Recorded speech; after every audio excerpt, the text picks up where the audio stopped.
जे सवेरे सवेरे जन नींद टूटत सोना मुट्ठी बुरहन सिरहान के बगल से हाथ में ला ले समेत से घर आंगन बहेर ले सासू माँ हमरा उल्हन पराग नहीं दे।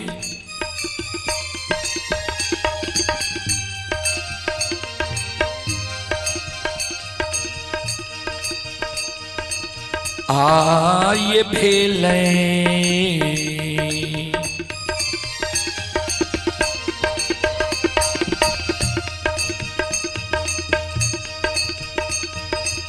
भोर भी न सरबा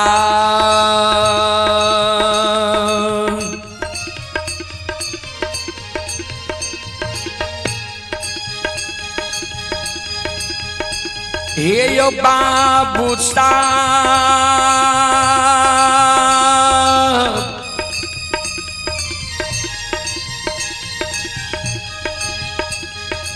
बाबू सब बन में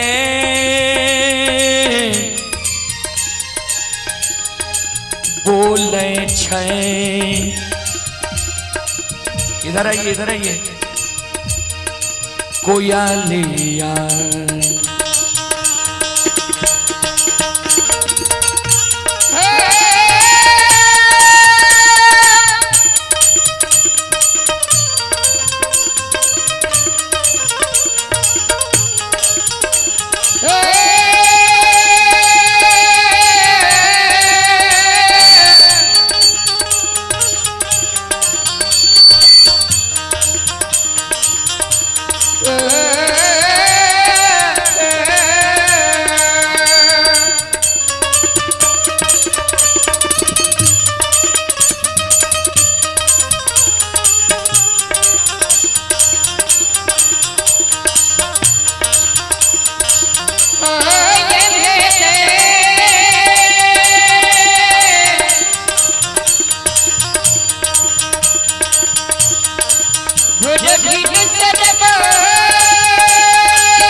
श्रोता बंधु,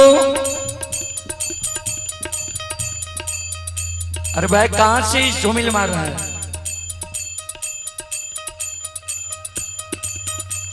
कहां पंखा लगा हुआ है? पंखे मार रहा है। श्रोता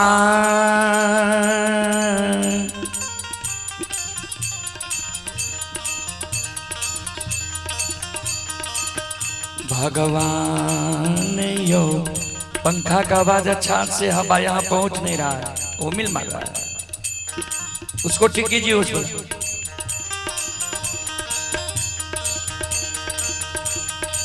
ध्यान देवे श्रोता बंधु,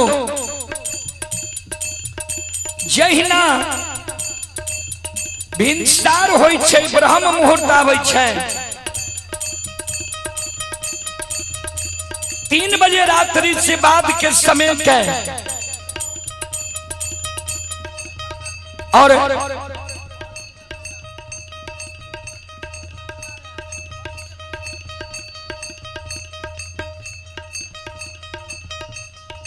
श्रोता बंधु,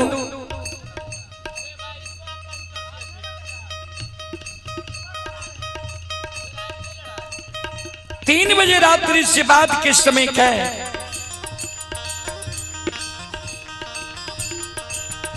सूर्योदय से पहले के समय के बाबूजी ब्रह्म मुहूर्त कहल जाय छै।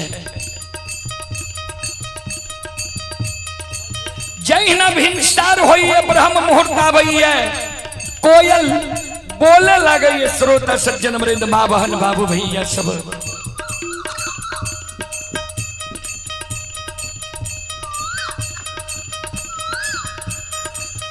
कोयल की आवाज जब मालत के श्रवण कान में जाइए,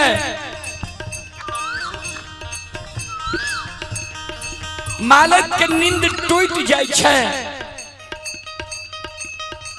जय न मालत के नींद टूटे, मालत सोना मुठी बुरहन सिरहान के बगल से हाथ में ला ले छे। लिहुक मालत घर आंगन बुहारे। ध्यान देवे संत शिरोमणि श्रोता बंधु माँ बहन बाबू भैया सब।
शिरोमणि श्रोता बंधु,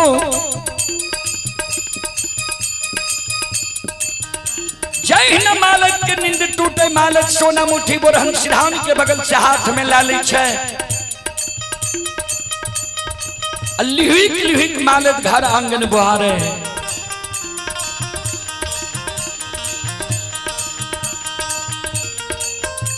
घर आंगन बुहार के मालत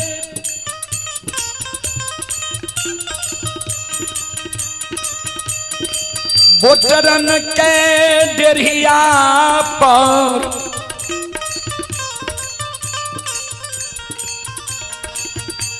जमा के दिए।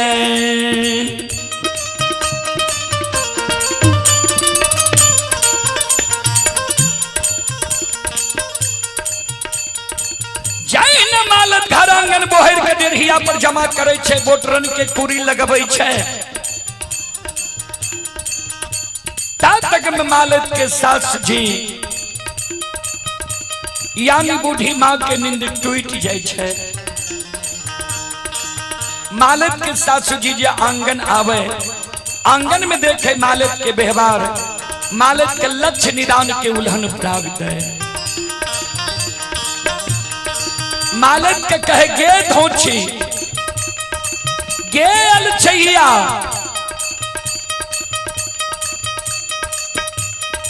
केहन वंश खानदान में तोहर जन्म भेलो ये, केहन तोहर भाई बाप रहो, केहन तोहर माय भौजाई रहो, जे एको गो लूर सऊर सिखा के तोरा नैहर से सासुर नहीं भेजलको। तू जे घर आंगन बोहर के डेरिया पर जमा कलही है, बोटरन के कुरी लगलही है, तोरा ज्ञान नहीं छो जे बोटरन नंगन हो छे। जेहने अलग चाल व्यवहार तू नैहर में चले रहे, ओहने अलग चाल व्यवहार तू सासुर में चले लागले ये। आज नहिरा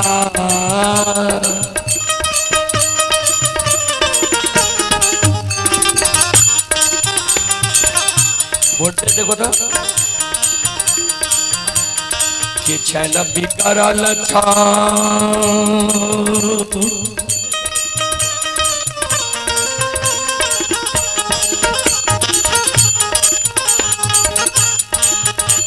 ये माते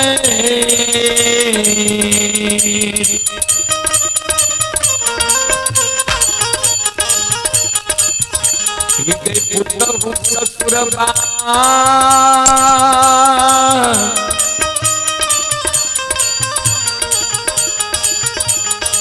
में अलछ छौ बेहवारा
सकले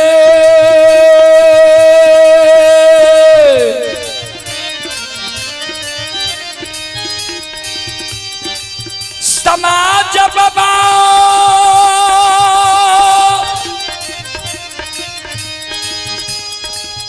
श्रोता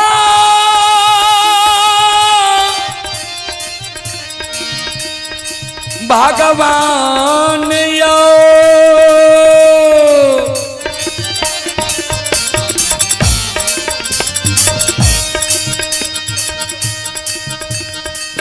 ये भगती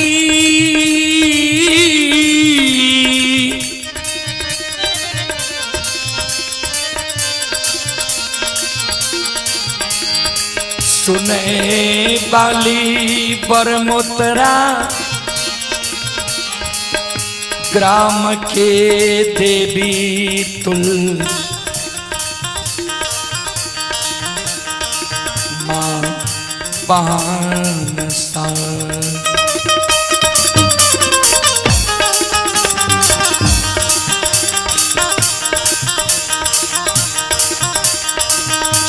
शिरोमणि त्रोदा बंधु माँ बहन बाबू भैया सब मालक के जिस 700 माँ लक्ष्य निदान के उल्हन उपराग दे रहे 700 माँ के उल्हन उपराग सुइन के मालक के आंख से आंसू गिरे लगले जार बेजार मालक 700 माँ के चरण में गिर के काने लगले साच के कहे हे ये 700 माँ किया हमरा नैहर के उगते छिया किया हमरा भाई बाबू के गाली दे छिया किया हमरा माँ भाभी के उल्हन उपराग दे छिया ये 700 माँ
ये माफा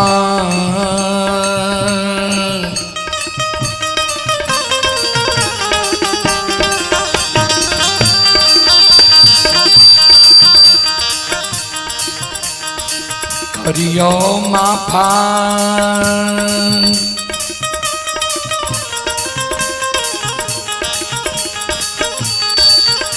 ये सासु माँ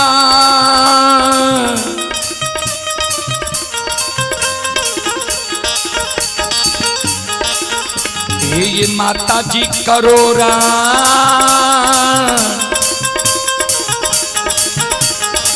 गलतियाँ अपराधा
बोलो बोलो माता भगवती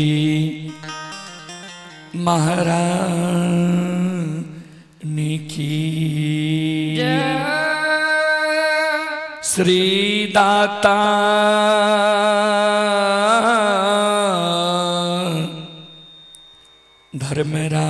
धर्मराज की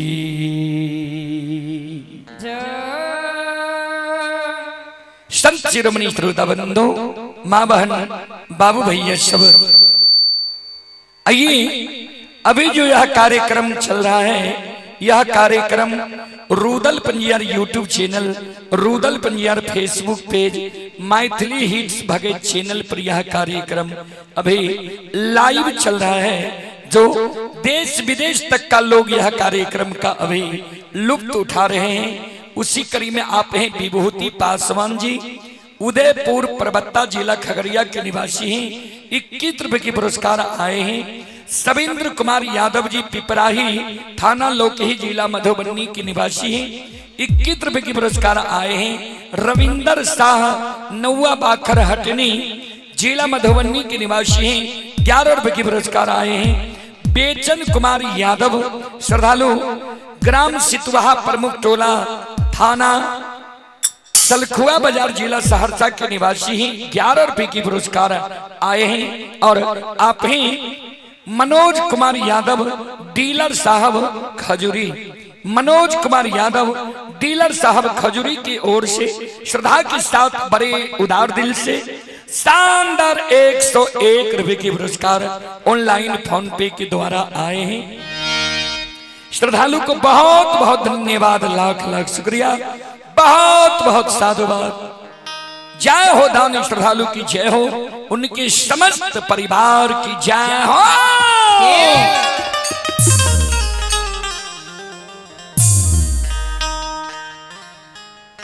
श्रोता भगवान आने यो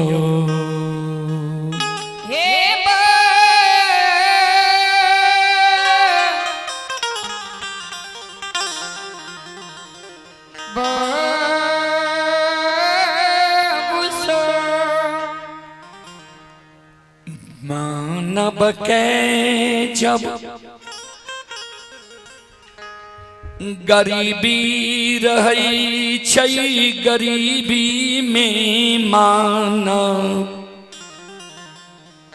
भगवान के हर हमेशा सुमरान करई।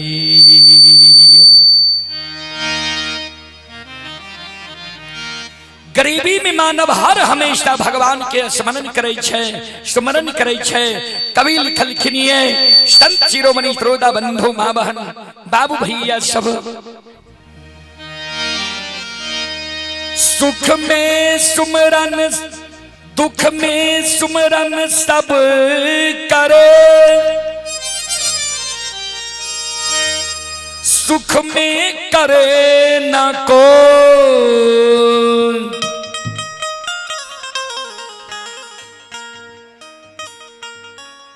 जो सुख में सुमरन करे दुख काहे को।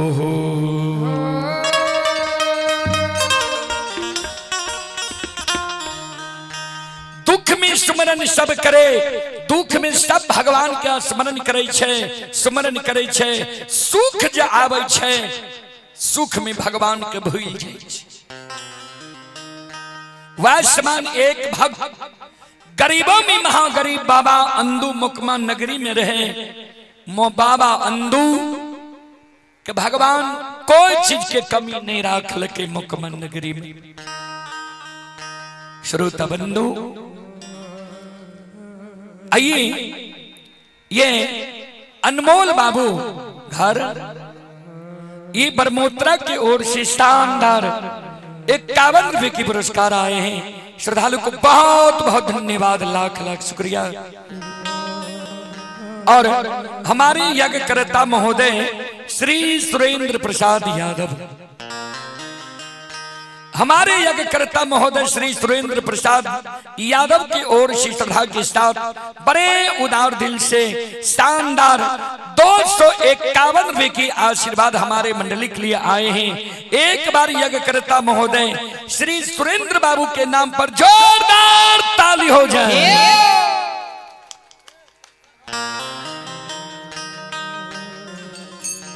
भगवान श्रद्धालु के मनोकामना को पूर्ण करे। मां सरस्वती परिवार में बाल बच्चे को सद्बुद्धि सद्ज्ञान दे।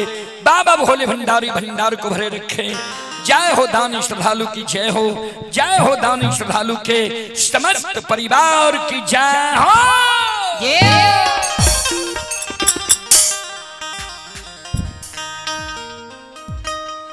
अनदू बाबा के भगवान आगास दियोने से दौना फुलबारी दिलकई और के बैल दिलकई, डेढ़िया पर बखारी दिलके जासी हिम दिलके जी अंदू बाबा के गहवर से कोई निराश भकर नहीं जाए।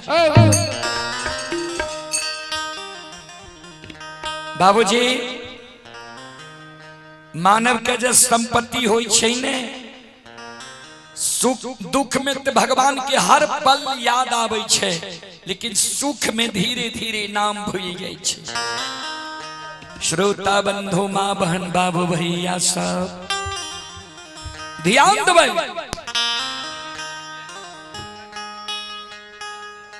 अनदूबवा लग अर्दसिया के लेल कमी नहीं रहे,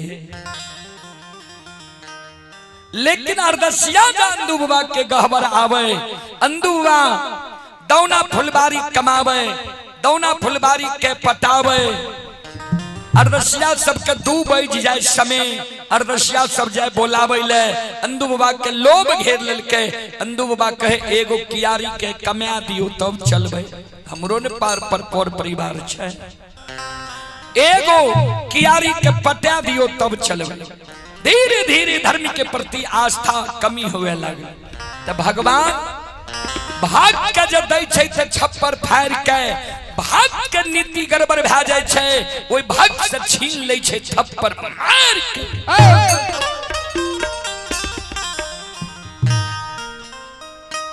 अनदू बाबा के भगवान मुकमा नगरी में भारी दुर्दशा के दिल कई।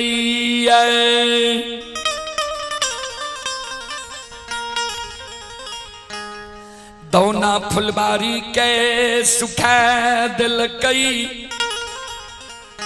101 की हौर के बैल के हरकित बन जंगल में शैला बाघ बना दिल के। डेढ़िया पर से बखारी बिला गले, अर्दसिया ऐना बंद कर के। संत शिरोमणि श्रोता बंधो अंदु बाबा के नाम तो बरा रहे, लोग आवे भूलल भटकल जी अंदु बाबा के द्वार आवे। अंदु बाबा के घर में खाए के लिए अन्न नहीं रहे, राशन नहीं रहे। माँ समाज से पैच उधार मांग के ले आवे। वो अतिथि मेजबान के माय जमा दे, भोजन करा दे। आगा से देवे तो और ठीक रहे। श्रोता बंधु माँ बहन बाबू भैया सब आब अंदु बाबा के माय समाज में जाय छे। कोई माय बहन अंदु बाबा के माय के पैंच उधार नहीं दे छे। किया तो जय मानव के समाज में साख अच्छा रहे छे, क्रेडिट अच्छा रहे छे, ओकरे ऋण कर्जा पैंच उधार समाज में मिले छे। माय पैंच उधार ले आय तक माय ककरे लौटा के ओई मुकमा नगरी में नहीं दिल कही है। अब समाज के माय बहन अंदु बाबा के माय के पैंच उधार नहीं दे। अंदु बाबा के माय के बोली कुबोली कहे। अंदु बाबा के माय मन में ठान ललके अब मर जबे भला छे, लेकिन पैंच उधार मांगे ले नहीं जेबे समाज में। अंदु बाबा के माया गाहबर के ओ सार पर पेट कुनिया दने छई। 5 दिन से माय भूखल छे, माय के आंख से आंसू गिर रहले ये। भगवान के स्मरण माय क्या रहले ये। हो ठाकुर जी, हो धर्मराज बाबा, कोई चीज के कमी विधाता हमरा नहीं देने रहो। भूखा के अन्न, प्यासा के पानी, निवस्त्री के वस्त्र दे रही है, लुल्हा लंगड़ा के बिल में के राखे रही है। आ एहन दिन भगवान हमर क्या दिल हो जे घर में खाए के लिए अन्न नहीं छे। हे विधाता, हे परमात्मा, आतके ना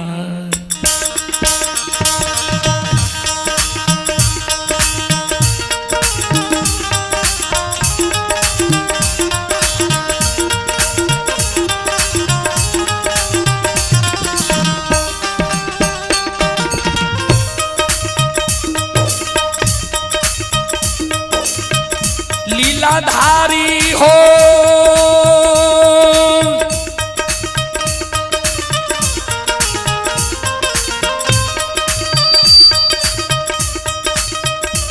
आओ के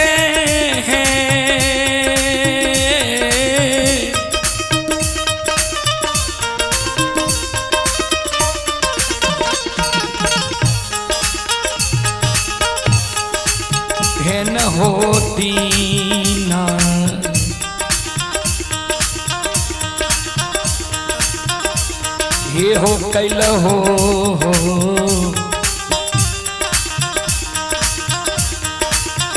ठाकुर जी।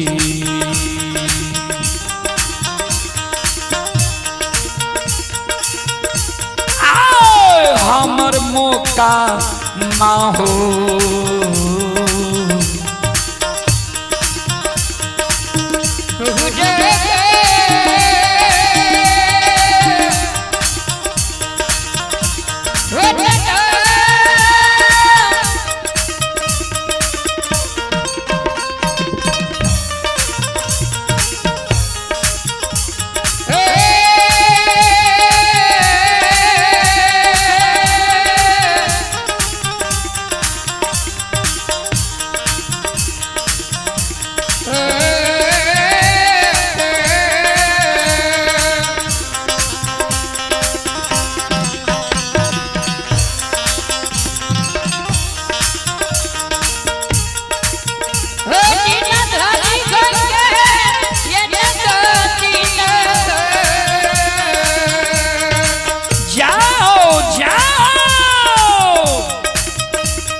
आइए पुरस्कार की ओर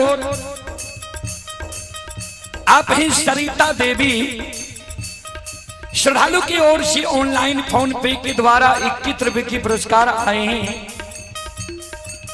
मनदीप कुमार के ओर से 51 रुपए की पुरस्कार ऑनलाइन फोन पे के द्वारा आए हैं। गणेश कुमार यादव के ओर से 11 रुपए की पुरस्कार आए हैं। कुंदन कुमार के ओर से श्रद्धा के साथ बड़े उदार दिल से 51 रुपए की पुरस्कार आए हैं। श्रद्धालु को बहुत बहुत धन्यवाद, लाख लाख शुक्रिया, बहुत बहुत साधुवाद। जय हो दानी श्रद्धालु की जय हो, जय हो दानी श्रद्धालु के समस्त परिवार की जय हो।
अनदुबला के माय जार बिजार कौने आंसू माय के गिरे भगवान हो आओ के नदीना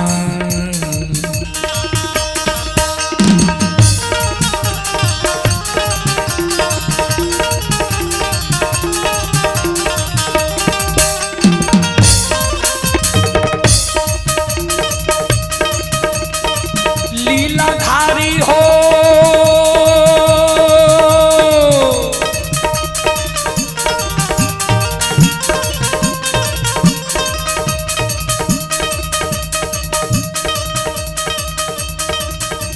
आहो के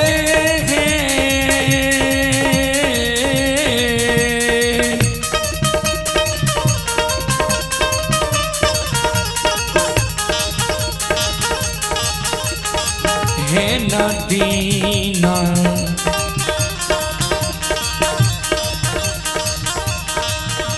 आहो कैल हो धर्मराज बाबा आओ बाबा मोकमा हो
नाल के टोन को आवाज मॉनिटर में बढ़ाइए थोड़ा नाल के टोन की आवाज को मॉनिटर में बढ़ाइए संत शिरोमणि त्रोदा बंधु मां बहन बाबू भैया सब आइए पुरस्कार की ओर विनोद कुमार की ओर श्रद्धा के साथ बड़े उदार दिल से शानदार 21 रुपए की पुरस्कार आए हैं श्रद्धालु को बहुत बहुत धन्यवाद लाख लाख शुक्रिया बहुत बहुत साधुवाद आप हैं रोशन कुमार पिता बैजनाथ मंडल बरमोत्रा पोस्ट हुलास थाना राघोपुर जिला सुपौल की ओर से 21 रुपए की पुरस्कार आए हैं और आप हैं संत शिरोमणि श्रोता बंधु मां बहन बाबू भैया सब आप हैं दिलवर कुमार घर अमरपुर जिला सहरसा के निवासी हैं 21 रुपए की पुरस्कार ऑनलाइन फोन पे के द्वारा आए हैं श्रद्धालु को बहुत बहुत धन्यवाद लाख लाख शुक्रिया बहुत बहुत साधुवाद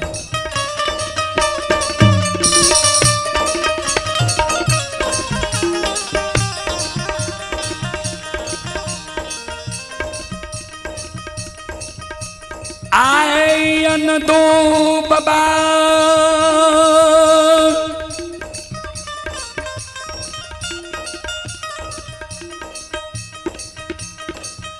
आठ दिन पार भगती क्या के गिरही भवन अइलैया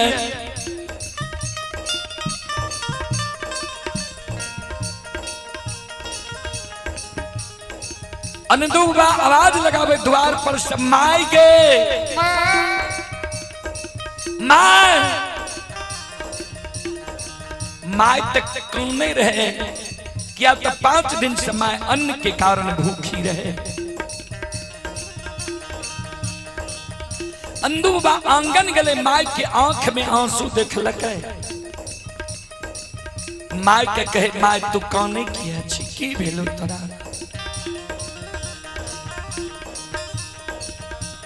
माई कौनई रे अभागा,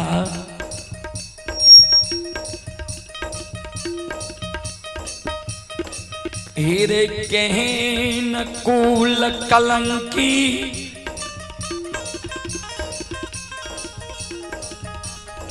बेटा तू हमारा कोई खसे जन्म गेलई।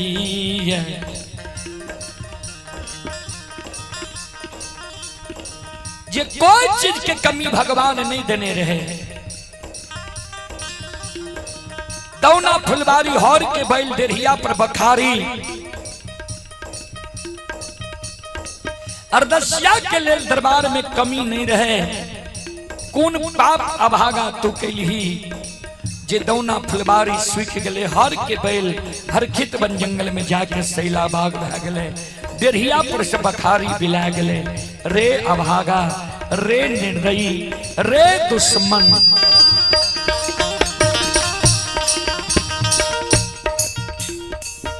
हेरे बिना पाप के लक्ष्मी द्वार से नहीं भागई छई।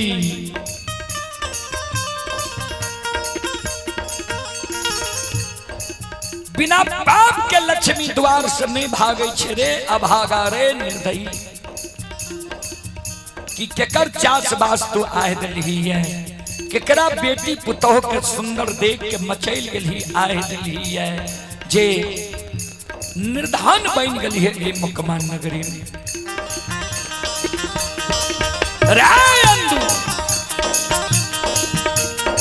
और तोरे रे पाप से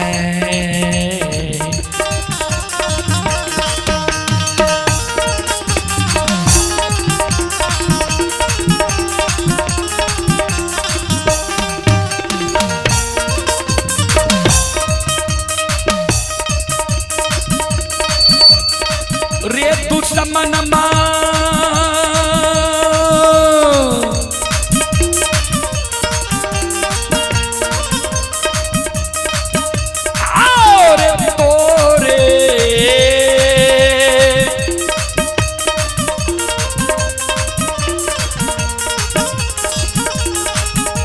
रे पाप से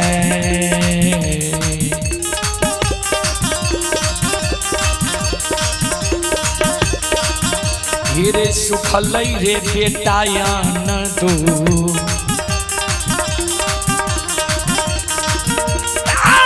दौना मौका मारे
बाप से दोना फुलबारी सुख लइए, हार के बैर हर खित बन जंगल में शैला बाग भेलइए।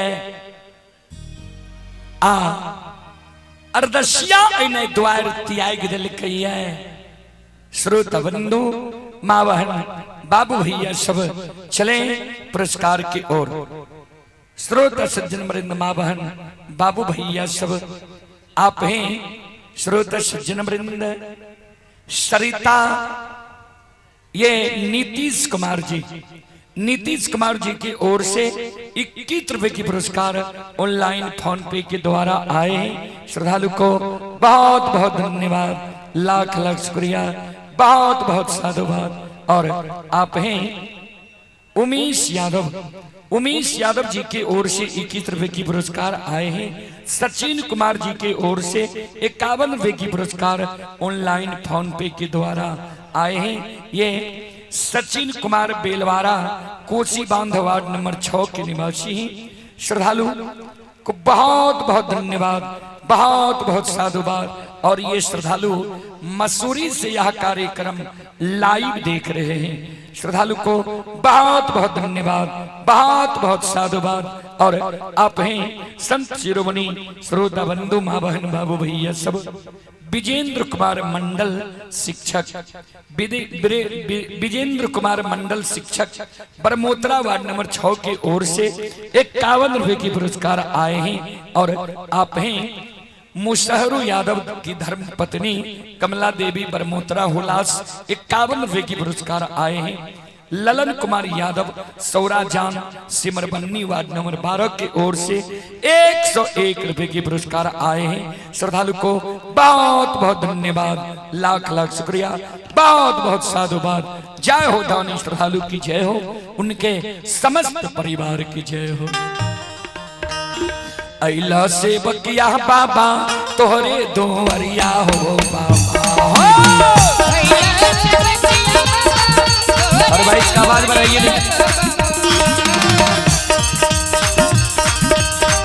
अइला से बकिया बाबा तोहरे दोवरिया हो बाबा।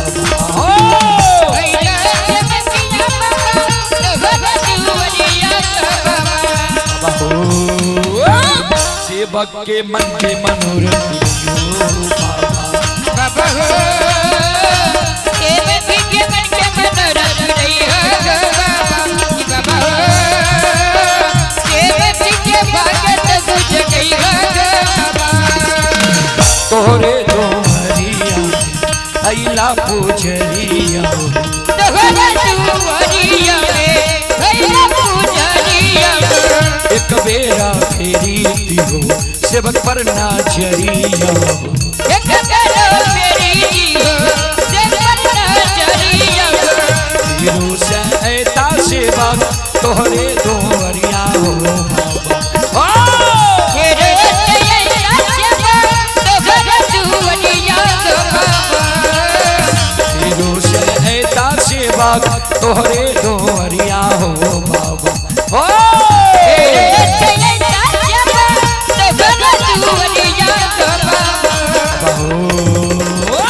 सेवक के बिगड़ी का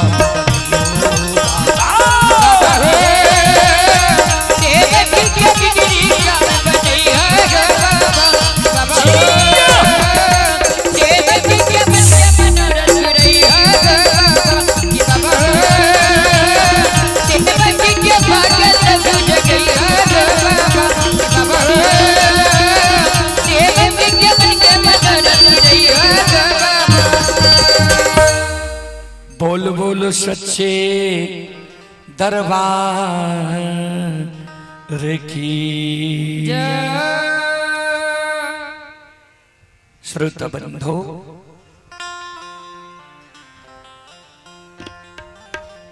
अन दूबा के माजे, अन दूबा के उल्लाहन उपरा गदैर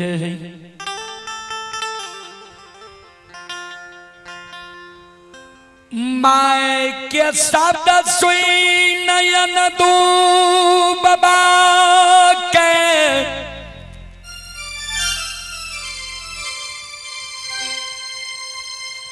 आँख से आंसू गिरई माय के कहई माय गे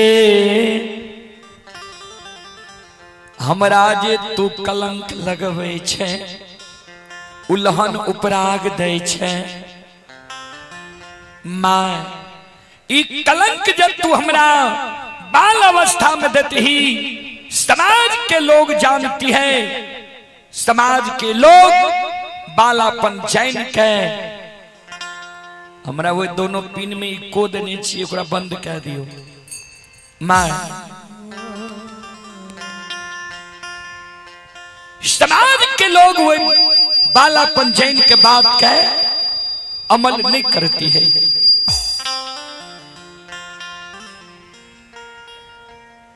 हे गई जवानी उम्र में जई कलंक हमरा लगत ही समाज के लोग बुझती है जवानी मौन मतंग होई छै हंसी मजाक में बात के उड़ा देती है। आ बुढ़ारी अवस्था में प्रवेश के लिए ये बुढ़ारी अवस्था में हमरा तू कलंक लगबै छै मां बुढ़ारी अवस्था में तू हमरा कलंक लगबै छै। समाज के कानो कान भै गेल होई तई जे अंधुए के पाप से दौना फुलवारी सुखलई मां समाज के कानो कानी बात भै गेल हेते जे अंधुए के पाप से दौना फुलवारी सुखलई होत बिहान जब समाज में चलबे लोग हमरा कलंक देते जे यह पपियाहवा जे जा रहले यह पपियाहवा के पाप से दौना फुलवारी सुखले हर के बैल हर खिद बन जंगल में शैला बाग भेले हे गे मां जो तू हमारा कलंक लगवई छै ई कलंक तूने साक्षात ठाकुर जी धर्मराज बाबा हमरा लगवई छै। मां गहबर घर में हम प्रवेश क्या जाय छियो गहबर घर के केबाड़ लगा लेबो कूच के चटाई पर हम गहबर घर में अन्न जल त्याग के प्राण के त्याग देबो मां तोरा हम शपथ दै छियो जे मां गहबर के केबाड़ तू नहीं खोली है अगर गहबर के केबाड़ तू खोल दबही एगे मां लखिमा आत मारा ले गए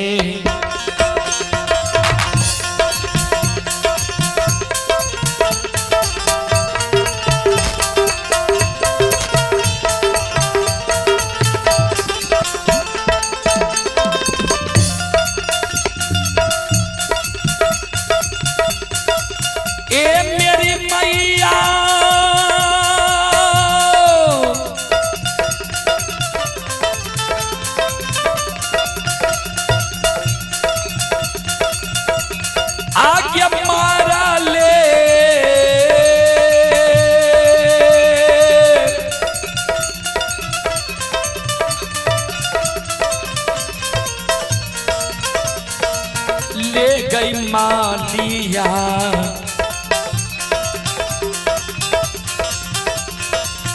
बेटा के गई माता जे मुँह देख में मौका मांगे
जगत में मंगा मांगे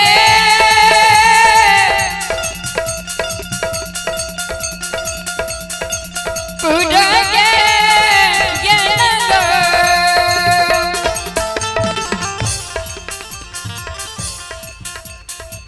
आइए पुरस्कार की ओर संत शिरोमणि श्रोता बंधु माँ बहन बाबू भैया सब आप ही जितेंद्र मंडल पूर्व समिति बरमोतरा पंचायत चंपा नगर सुपौल श्रद्धालु की ओर से 101 रुपए के पुरस्कार आए हैं। मुसहरू यादव बरमोतरा हुलास सुपौल श्री मुसहरू बाबू की ओर से शानदार 51 रुपए के पुरस्कार आए हैं। श्रद्धालु को बहुत बहुत धन्यवाद, लाख लाख शुक्रिया, बहुत बहुत साधुवाद। जय हो दानी श्रद्धालु की जय हो, जय हो दानी श्रद्धालु के समस्त परिवार की जय हो।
श्रोता बाबू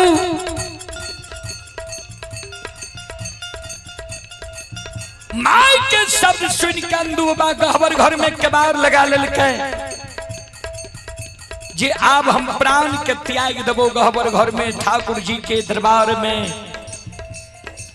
क्या तो ठाकुर जी ही हमरा कलंक लगा रहली। श्रोता बाबू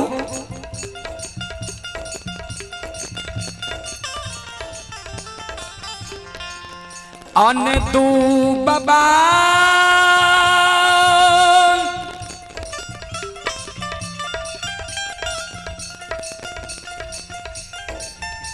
गहबर में कन्हैया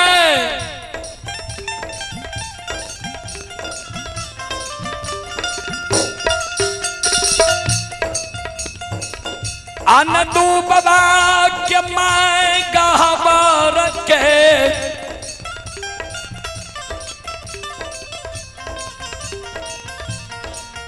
ओ सार पर पुत्र सोग और धन सोग में मां 5 दिन के भूखल छे कैन रहले ये भगवान हो। बेटा के जे कहलिए ता बेटो हमर प्राण त्यागे ले तैयार छे, गहबर घर के केबार लगा लेलके, हमरा शपथ दे देलके जे गहबर घर के केबार मान नहीं खोली है। अगर बेटा हमर गहबर घर में प्राण त्याग देते संपत्ति ते चलिए गेले, अब बेटो हमर मर जेते। ध्यान देबै श्रोता बंधु माँ बहन बाबू भैया सब।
ये यो सुनो सुनो सुन भैया सुन।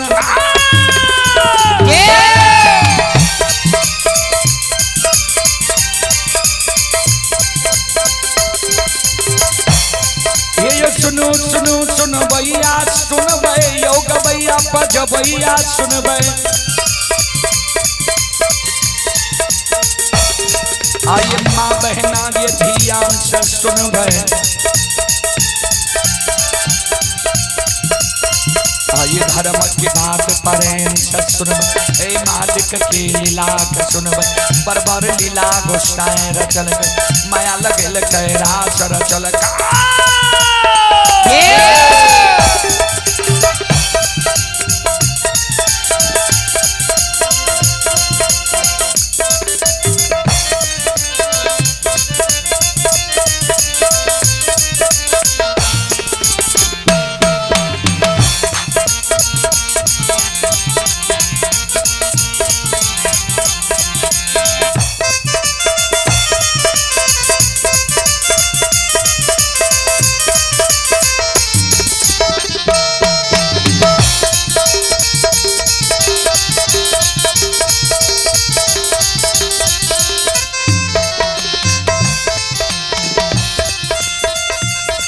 हे यो भाग के बेर भगवती के चुमरा।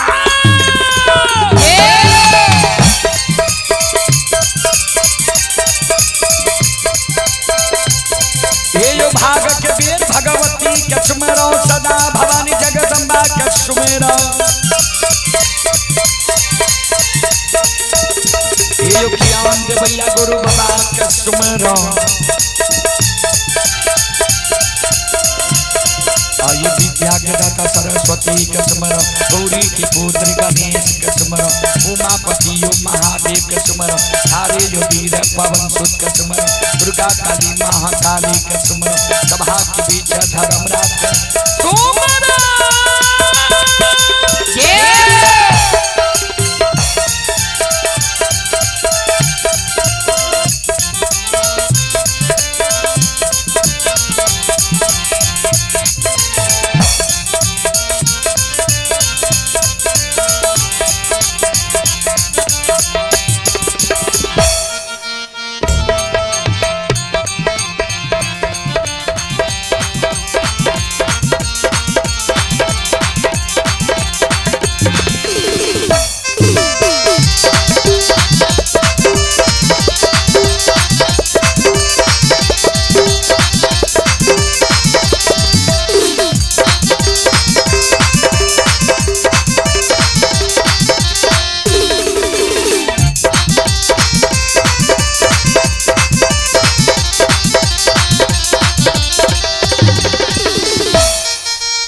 आइए पुरस्कार की ओर श्रोता सज्जन वृंद मां बहन बाबू भैया सब।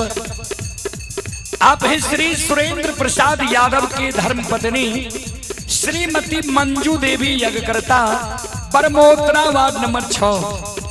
ये माता श्रीमती मंजू देवी की ओर से शानदार श्रद्धा के साथ भरे उदार दिल से शानदार 151 रुपये की आशीर्वाद हमारे मंडली के लिए आए हैं। माता जी के चरण कमलों में कोटि कोटि नमन करता हूँ। आशीर्वाद चाहता हूँ, भगवान से कामना करता हूँ भगवान माता जी को भव सागर की नैया से पार लगा दे। एक बार माता जी के नाम पर जोरदार ताली हो जाए।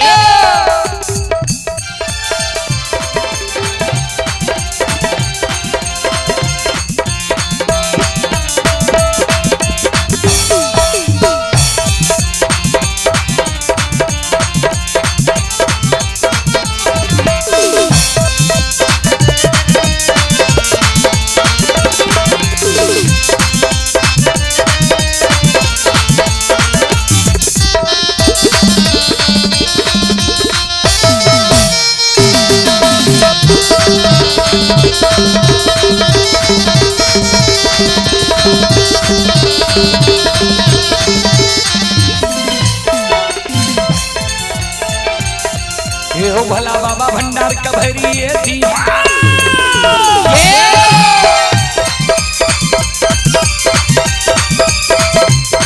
ये हो भला बाबा भंडार का भैरी ये थी हो ज्ञान के दीप सरस्वती चलई हो आइए तंचा ने भूलता मनसा ने छोड़ता आइए श्री में सवैया सेवक कहती हो सेवक के मन की मनोरथ पूरी हो बिगड़ल काम कभी मल बनई हो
अन दो बबाया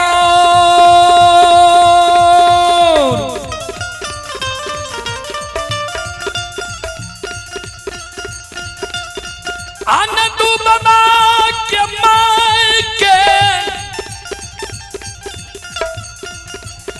कान बसे भगवान के आसन डोल गलैया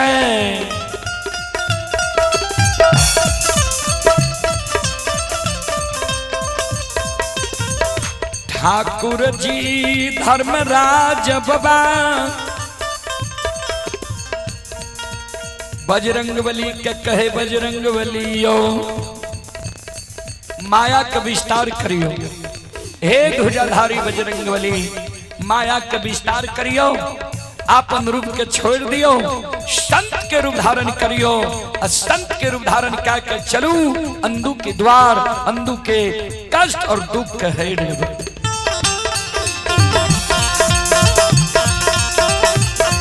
ये हो आपन रूप गोसाई छोड़ल कई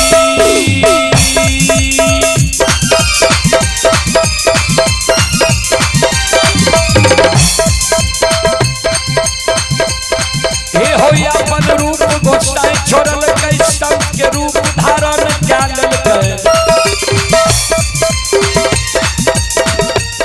ये हो द्वादश चंदन लगाई ललक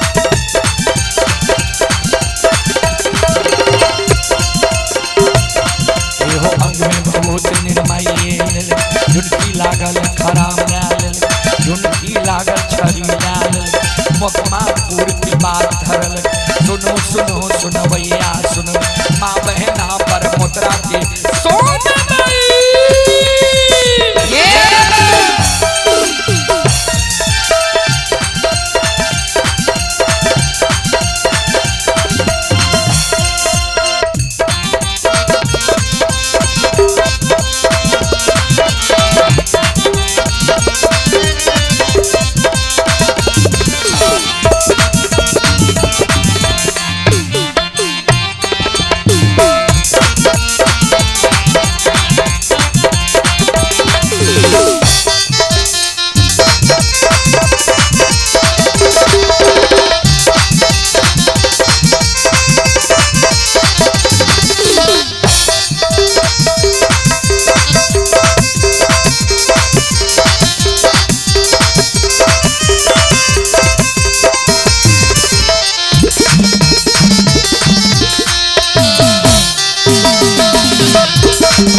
Thank you.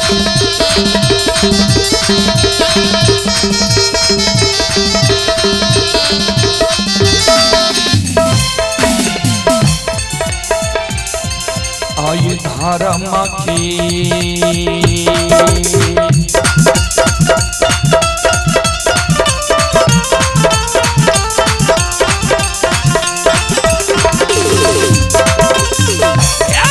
बाबा धर्म के लीला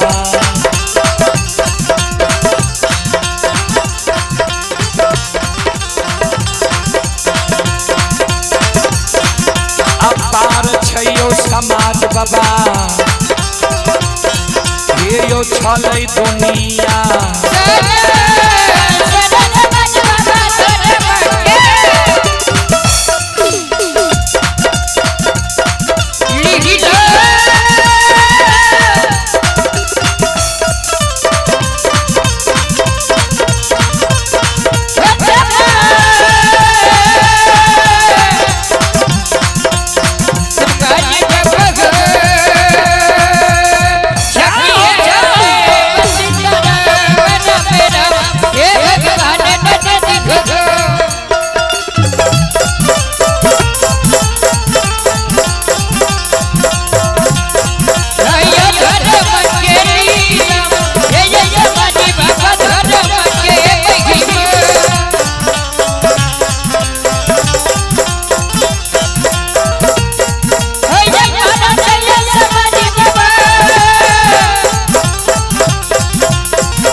धर्म के लीला यही दुनिया में आगम अपार ये।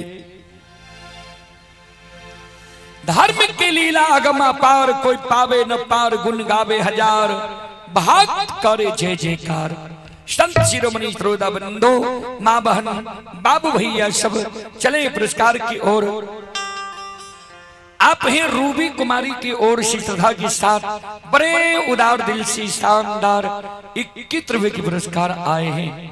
श्रद्धालु को बहुत बहुत धन्यवाद, लाख लाख शुक्रिया, बहुत बहुत साधुवाद। और आप हैं धीरज यादव जी की ओर से श्रद्धा के साथ बड़े उदार दिल से शानदार ये धीरज यादव जी बरमोत्रा के निवासी ही श्रद्धालु की ओर से 101 रुपए की पुरस्कार आए हैं। श्रद्धालु को बहुत बहुत धन्यवाद, लाख लाख शुक्रिया, बहुत बहुत साधुवाद।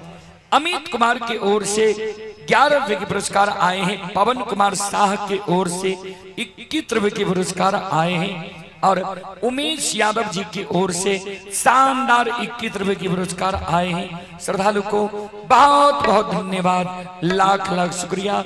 ललित बाबू भपटियाही के निवासी ही ललित बाबू की ओर से 21 रुपए के पुरस्कार आए हैं। श्रद्धालु को बहुत बहुत धन्यवाद, लाख लाख शुक्रिया, बहुत बहुत साधुवाद। और आप हैं संत शिरोमणि श्रोता बंधु के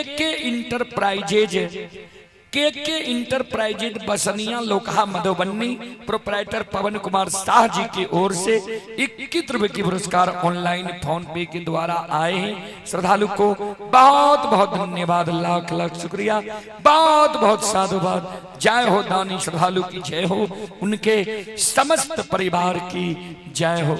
श्रोता सज्जन वृंद माँ बहन बाबू भैया सब आप हैं RDX अमित बाबू जो बरमोत्रा उस पार से लाइव देख रहे हैं। बरमोत्रा के पावन धरती पर श्रद्धालु लिख रहे हैं, ब्रह्मोत्रा की पावन धरती पर आपका स्वागत है पजियार जी। और ये RDX अमित बाबू की ओर से शानदार 51 रुपए की पुरस्कार आए हैं। श्रद्धालु को बहुत बहुत धन्यवाद, लाख लाख शुक्रिया, बहुत बहुत साधुवाद। जय हो दानी श्रद्धालु की जय हो, उनकी समस्त परिवार की जय हो। दिलवर कुमार पिता विरोध कुमार अमरपुर जिला सहरसा के ओर से 21 रुपए की पुरस्कार आए हैं। श्रद्धालु नई दिल्ली में यह कार्यक्रम लाइव देख रहे हैं। श्रद्धालु को बहुत बहुत धन्यवाद, लाख लाख शुक्रिया, बहुत बहुत साधुवाद। जय हो दानी श्रद्धालु की जय हो, उनके समस्त परिवार की जय हो। भगवान ठाकुर जी दुखिया के दुख हरि के कारण विधाता आयन दूबा के द्वार संत के रूप में पहुंच गई। बजरंग बली कल के सरकार कौन रूप में जेबे अंदू के द्वार। कल के अंदू के माय 5 दिन से अन्न के कारण भूखल छे। 7 दिन के भूखा संत के रूप धारण के चलू अंदू के द्वार। अंदू के और अंदू के माय के कहबे जे जल्दी भोजन कराबू। देखबे माय 5 दिन के भूखल छे, माय भोजन के व्यवस्था करे छे कि नहीं करे छे। भगवान दूबा के द्वार पहुंच गई।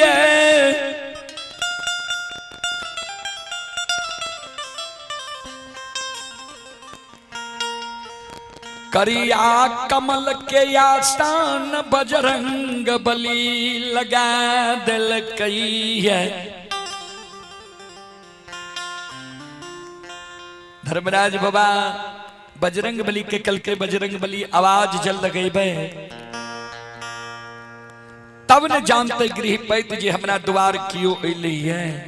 एहि कारण आवाज लगइयो।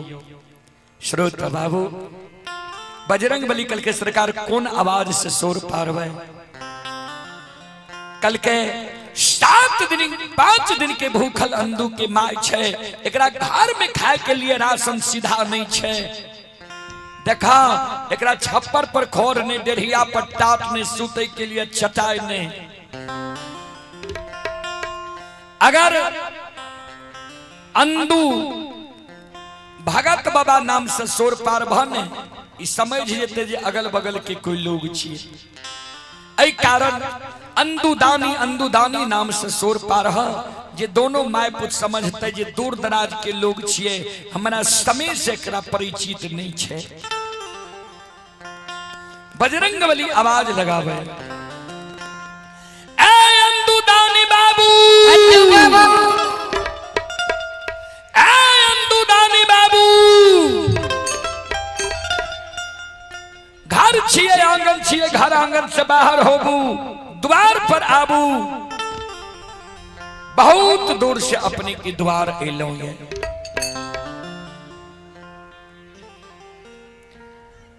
अनदूबा गहबर में रही, माय गहबर के ओसार पर रही। माय के कान में भगवान के आवाज पहुंच गई। ध्यान देबे, अंदुबा के घर में खाए के लिए सीधा राशन नहीं छे। अब भगवान दानी नाम से संबोधित कर रहे। जहिना लंका से रावण के द्वारा भगायल विभीषण जी भगवान के शिविर में अले रहे, तो भगवान लंकेश कह के संबोधित के रहे। वहीना अंदुबा के द्वार पर भगवान अंदुबा के दानी कह के संबोधित कर रहे। श्रोता बाबू, माय के कान में आवाज चल गए। माय मन में सोचे, हे विधाता, हे परमात्मा, कतेक दूर से ई कोई संत अतिथि मेजबान अइले जे हमरा बेटा के दानी दानी कह के शोर पा रही है। हमरा घर में तो खाए के लिए सीधा राशन नहीं छे, दानी कह रहे। माय टुघरल टुघरल डेढ़िया पर्दा लाग के द्वार के ओर नजर खिरा दई छै। द्वादश चंदन 13 ताग जनऊ 8 अंग शरीर में भभूत देख माय।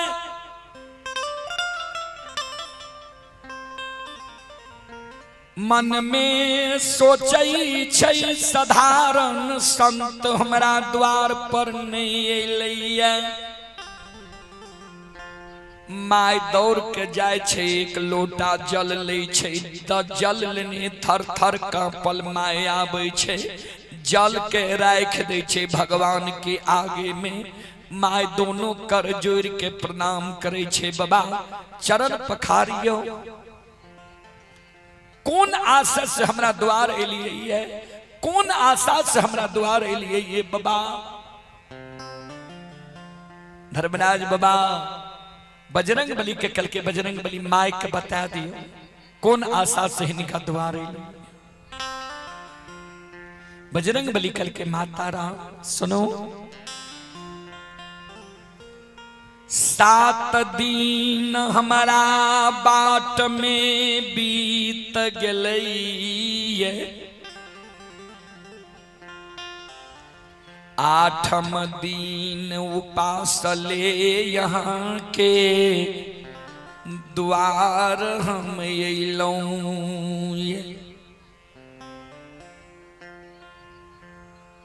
माता राम अंदुदानी बाबू के नाम से हाथ से जब हम भोजन क्या लेवे अंदुदानी बाबू के हाथ से परोसा लगाल भोजन क्या लेवे हमर पार्वन सफल भए जेते।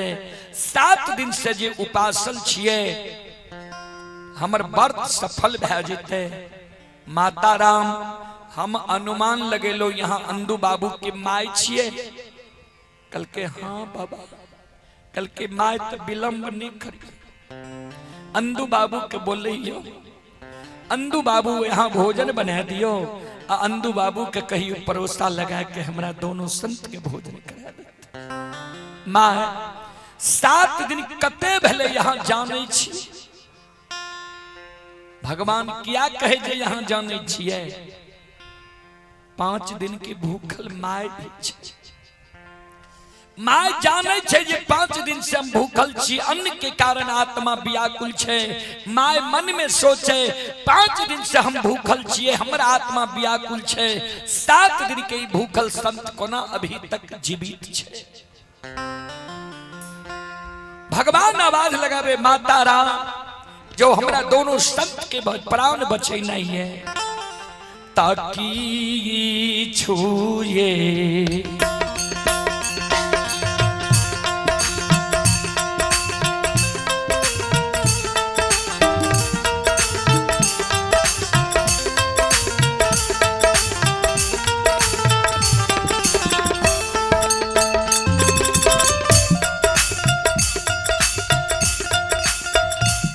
धर्मतमा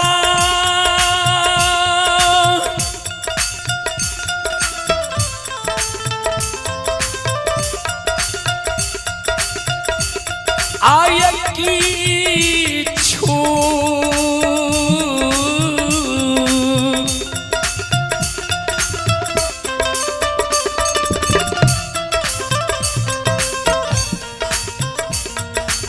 छुए भोजन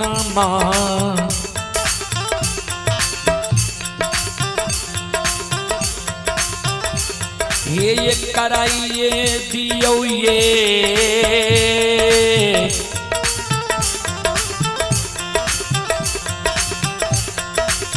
माता जी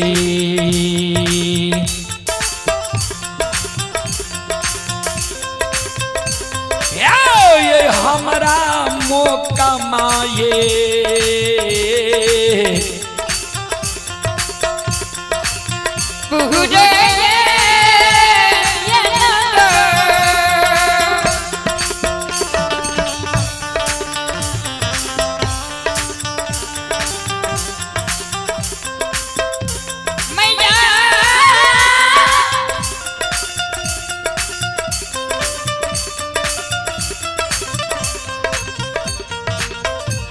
Hey!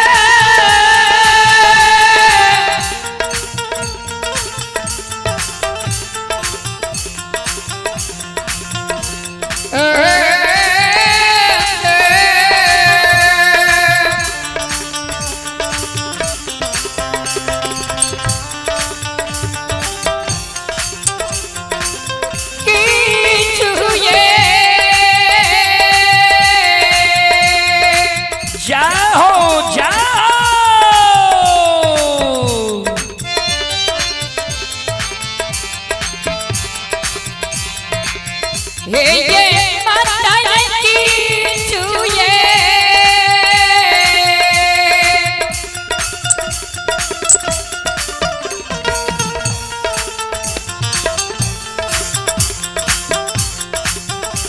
अब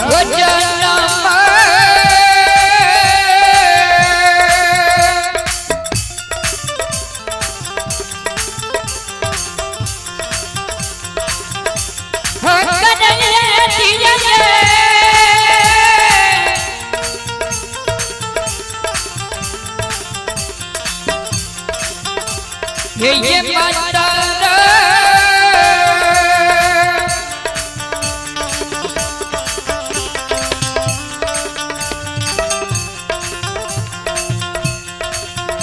ये नबीना चढ़न चढ़ू रही है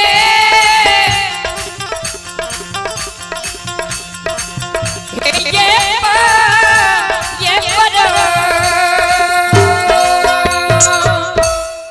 माता राम किछु हमरा भोजन करा दियो, अन्न के कारण माय हमारे प्राण छूट रहल। चले पुरस्कार की ओर संत शिरोमणि श्रोता बंधु माँ बहन बाबू भैया सब चले। आप हैं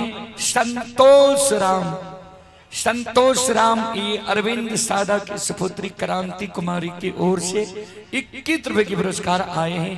श्रद्धालु को बहुत बहुत धन्यवाद, लाख लाख शुक्रिया, बहुत बहुत साधुवाद। जय हो दानी श्रद्धालु की जय हो। आइए आप हैं सीता कुमारी की ओर से 51 रुपए की पुरस्कार आए हैं। नरेश यादव की ओर से 51 रुपए की पुरस्कार आए हैं और विजेंद्र यादव की ओर से 21 रुपए की पुरस्कार आए हैं। मनीष कुमार की ओर से 21 रुपए की पुरस्कार आए हैं।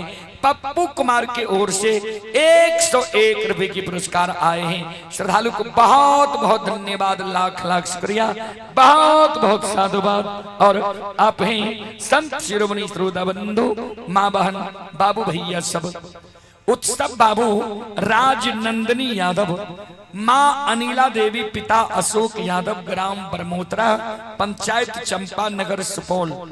जो बच्चे एवं बच्ची का शुभ मुंडन होना है उनकी ओर से श्रद्धा के साथ बड़े उदार दिल से 201 रुपए के पुरस्कार आए हैं।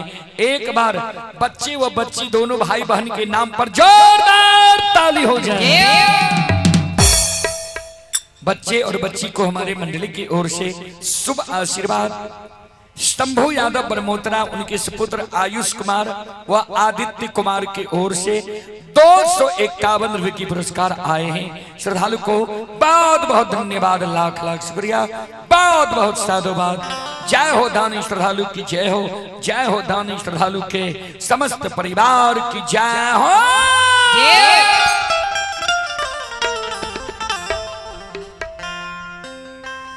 नजरिया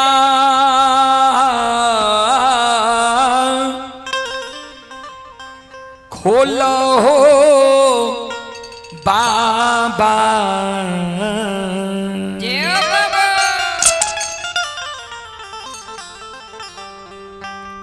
नजरिया खोलो हो बाबा, भकेल तोहर दुवरिया नजरिया खोलो हो बाबा,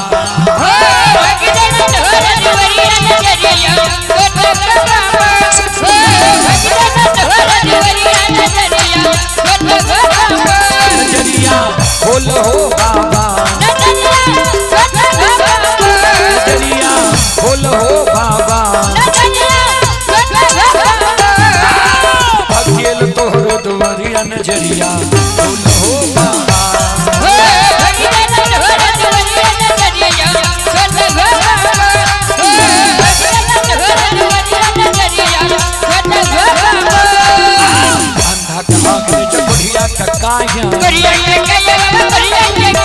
आंधी के पुत्र चंद्रधन के माया, अंधा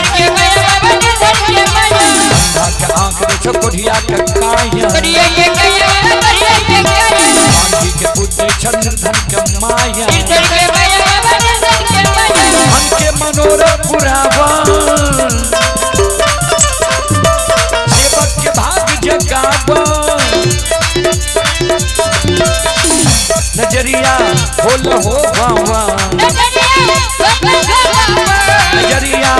बोल हो बाबा भक्तियल तोहर दुआरिया नजरिया बोल हो बाबा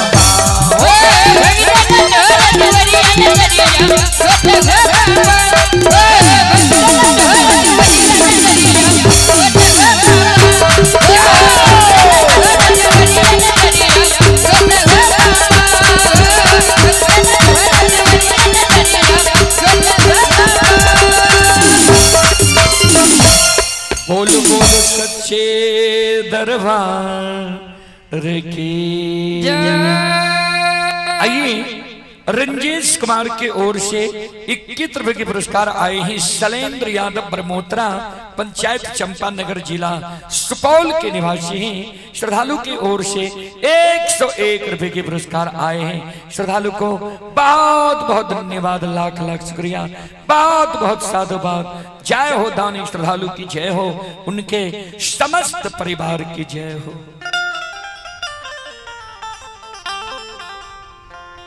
भगवान जे कहल के माय हमरा किछ भोजन करा दिया। अंधु बाबा के माय के आंख से आंसू गिरे लागले, माय के आंख से जे आंसू गिरे लागले, आंसू जे माय के आंख से टपक गले। अंधु बाबा के माय आंसू के संहारने,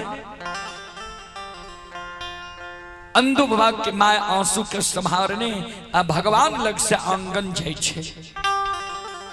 मन में सोचे भगवान 7 दिन के भूखल हम छियै, 5 दिन के भूखल हम छियै, 7 दिन के भूखल संत भगवान द्वार पर चल अइलिए। कोना द्वार की मर्यादा बचतै। माय मन में सोचे अब जा तक अंधु के नहीं जगेबै न ता तक कोना हेतै। द्वार के मर्यादा नहीं बचतै। अंधु बाबा की माय गहवर के ओसार पर जाय छे, आवाज लगावे, अंधु बेटा अंधु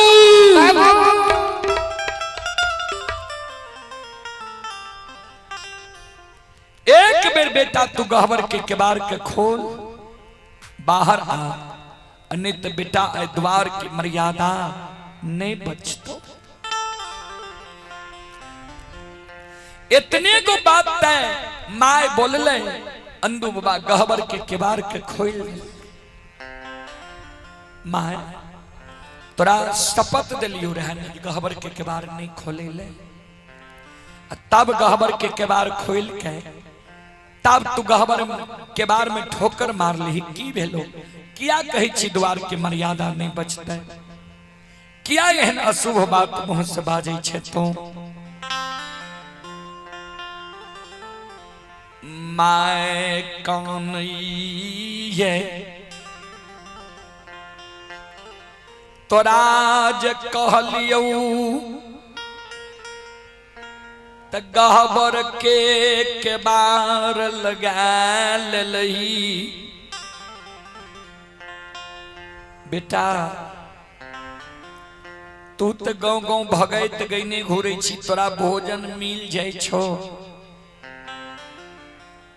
घर में की भै रहल छे तोरा छो मालूम। 5 दिन से अभागी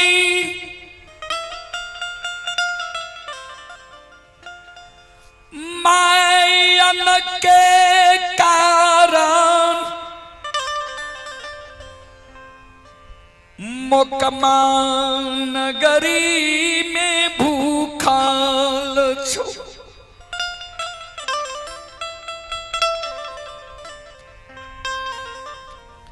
सात दिन के भूखल संत भगवान द्वार पर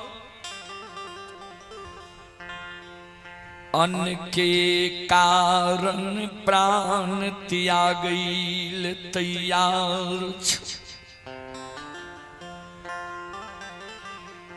से बेटा हे रई घांगारा रे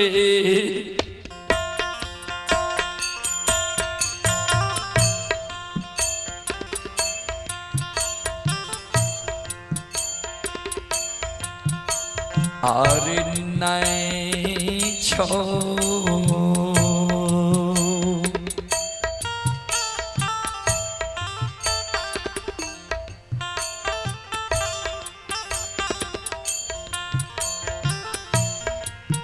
हेरे खरची रे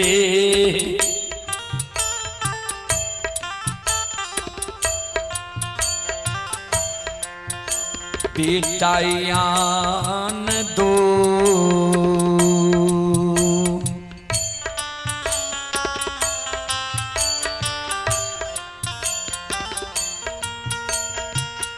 दुआरे अनु पाछो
अंदुबा कल के माई यह कारण तू कौन छी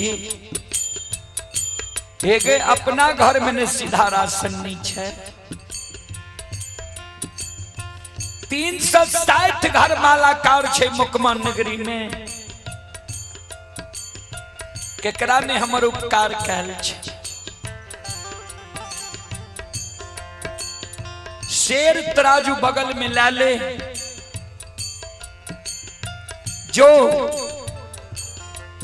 समाज से एक सिर पैंच उधार लाया,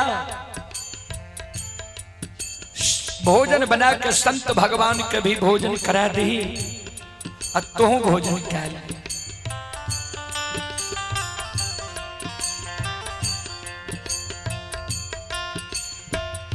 अंदू बाबा कि माय कल के आब कोई दै छे पैंच उधार।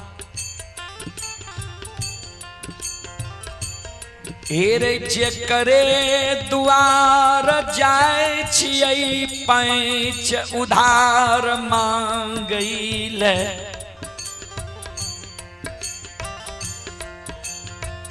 वहाँ लिलुआ के भगा दै छै।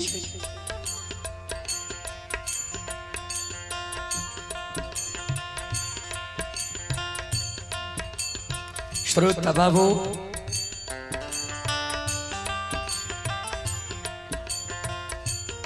अंदू बाबा कल के जो न आए पैंच उधार ले आया, जकरा से आए ले आए भी कायल ओकरा पैंच उधार हम लौटा के दे दें। अंदू बाबा के माय शेर तराजू बगल में ला लेलकैये, समाज में जाय छे, समाज के माय बहन से पैंच उधार मांगे।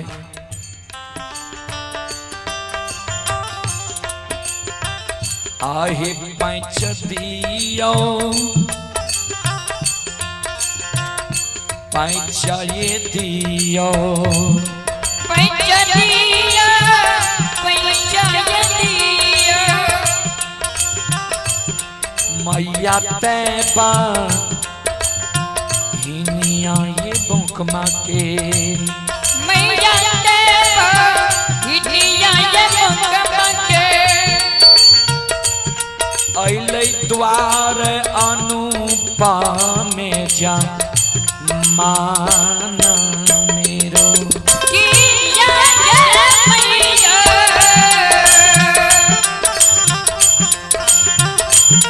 ऐने तोरा नुपग में जमाना मेरो।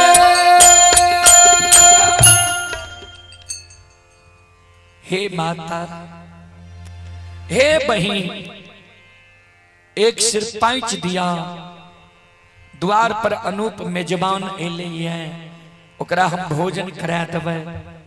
हम अपना 5 दिन से भूखल रहिए, पैंच उधार मांगे ले ने एलो, संत एलिए, प्राण त्याग रहलिए अन्न के कारण।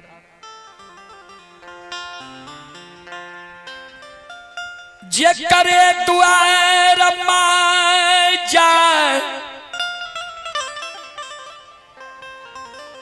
वहाँ अनदू बाबा के माय के लिलुआ के घर आंगन से भगा दे। एक बेर पैंच लागल ह लौटा के दिल, याद नहीं छ, भूल गेल। फिर हमरे द्वार तोरा देखल छ, हमरे आंगन देखल छ, भागले हमरा आंगन द्वार से कि नहीं। कौन कमौआ पुत्र पर तू पैंच उधार मांगे है? जेकर साख अच्छा रहे छे, क्रेडिट अच्छा रहे छे, ओकरा पैंचो उधार दे में मन लागे छे। या जेकरा कमासुत पुत्र छे, जेकर बेटा हल जोते छे, कोदार पारे छे, बोइन मजदूरी करे छे, देश विदेश जाय छे, त आशा रहल जे कमासुत छे बेटा कमा के दे दे। हे के गो बेटा भगवान तोरा दिलकये, अब बेटा भारी काम कोइर छ, बेटा ने होर जोते छ, ने कोदार पारे छ, ने बोइन मजदूरी करे छ। बेटा भगत गईने घुरे छ, दही चूड़ा पावे छ, घर के कोनो जोगाड़ नहीं करे छ। बेटा भागले हमरा द्वार से किने।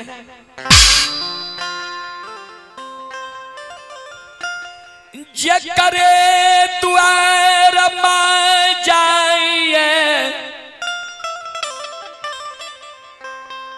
वहाँ दू बाबा के माय के कुत्ता बिल्ली के तरह फटकार के भगा दे छे।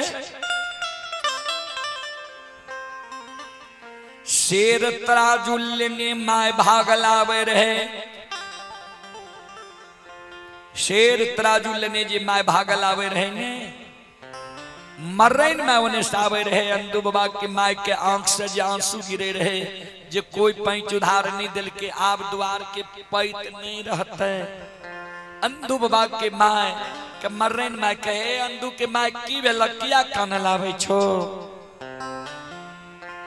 कल के माय आए दूगो संत हमरा द्वार पर अले, घर में सीधा राशन नहीं छे।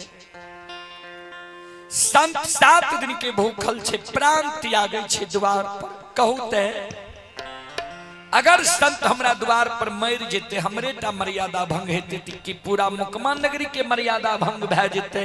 जे मुकमा नगरी में दूगो संत अन्न के कारण व्याकुल भै के प्राण त्याग दल के। आइए संत शिरोमणि श्रोताबंधु, ये श्रद्धालु लिख रहे हैं, रुदल पजियार जी आपको ब्रह्मोत्तरा की धरती पर हार्दिक अभिनंदन है। आज मेरा सुपुत्र अशोक यादव एवं बहू अनिला देवी ने यज्ञ कराने के लिए संकल्पित हुए हैं। मुझे बहुत खुशी हुआ, यज्ञ सफल हो। इसी खुशी में श्री सुरेंद्र प्रसाद यादव पिता हैं हमारे अशोक बाबू के, श्री सुरेंद्र प्रसाद यादव के दरबार में यह कार्यक्रम जो हो रहा है, हमारे यज्ञकर्ता महोदय के पूरे परिवार की ओर से 501 रुपए के आशीर्वाद हमारे मंडली के लिए आए हैं सुरेंद्र बाबू की ओर से। एक बार सुरेंद्र बाबू के पूरे परिवार के नाम पर जोरदार ताली हो जाए। गुरुजन के चरण कमलों में कोटि कोटि नमन करता हूँ, आशीर्वाद चाहता हूँ, भगवान से कामना करता हूँ, भगवान श्रद्धालु के यज्ञ को भली भांति संपन्न करे। जय हो दानी श्रद्धालु की जय हो, उनके समस्त परिवार की जय हो। श्रोता बाबू ता मरन माइकल कहे कोना देत समाज के लोग यहाँ के पैंच हमरो लग से क्या बेर उधार ला गलिए, यह याद की भूल गलिए। यहाँ पैंच उधार ला जाए छिए, लौटा के देबे न करे छिए। कते दिन यहाँ के पैंच उधार देत लोग। अंदू बाबा के माय समझ गए जे मरैनो माय नहीं देते पैंच उधार। एक डेग जाइए, दोसर डेग, तेसर पग उठेल के मरैन माइकल के हे अंदू के माय एने आबू दे पैंच आबू। जब यहन बात कही छे जे संत द्वार पर प्राण त्याग रहले है, तब मर्यादा बचबे के कारण हम पैंच दे देब यहाँ के। ता अंदू बाबा के माइकल के चलू न दिया न पैंच। कल के वना नहीं दे, कल के तब कल के सुन ले।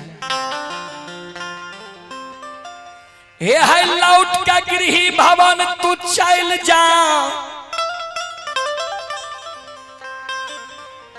जे झायल मंजीरा करताल से तोहर बेटा भगती हरि नाम गाबई छ।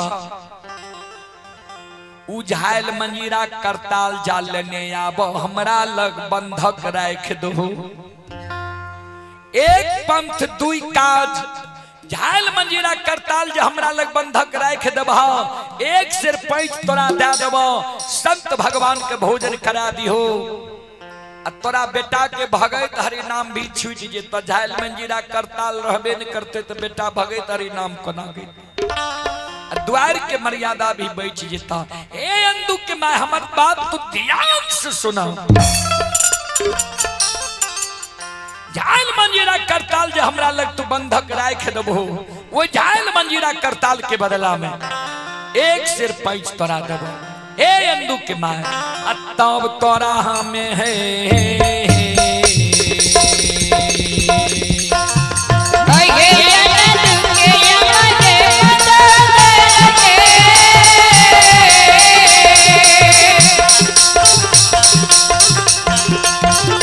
आए है तोरा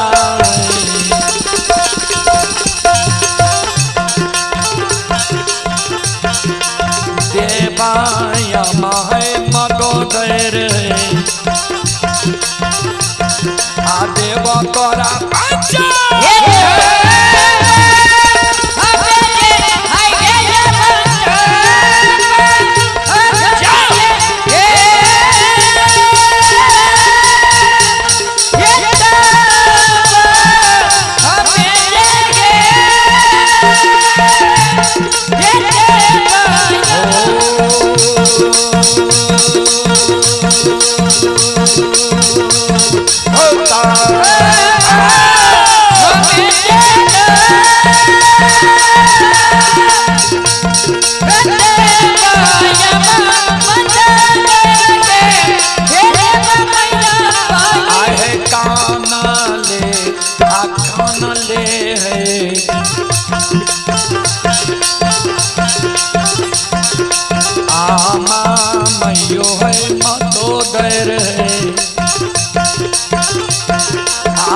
आहे मैया गिरी हे कानले हे मैया कानले कानले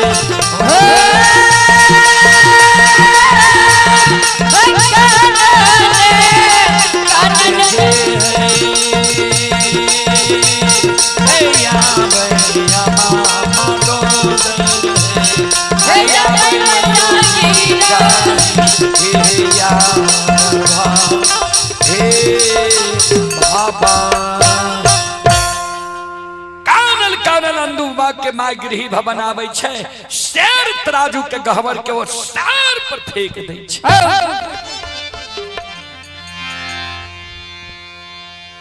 अंदुबा माय के देखे छै कल के माय पांच उधार लाबै ले गेलही आ कानल एलही है शेर तराजू के गहवर के वो सार पर फेंक देलही की भेल माय कान अरे अभागा अरे दुश्मन हेरे गल गई बहू तोरा झायल मंजीरा करताल में अब जार खसई बहू धर्म के हरि नाम में आज तुहर जोती ही कोदार पारती ही बोइन मजदूरी करती ही देश विदेश प्रदेश जेती ही कमावे ले हमरा सब पैंच उधार देती है कोई समाज नहीं हे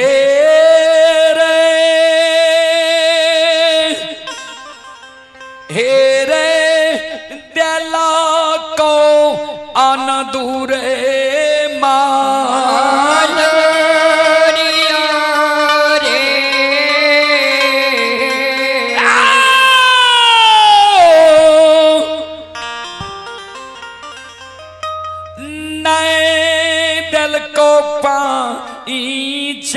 हेरे याब वो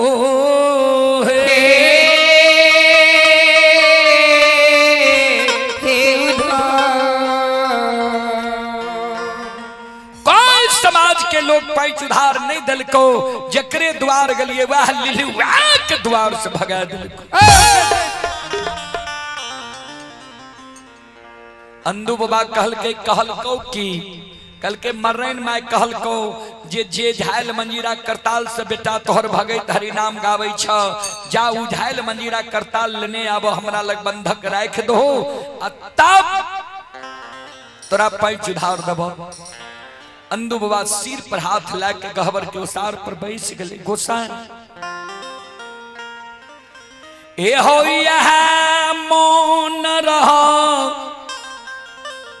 जे एक दिन अनदू के हाथ के झायल मंजीरा करताल बंधक लगा देबै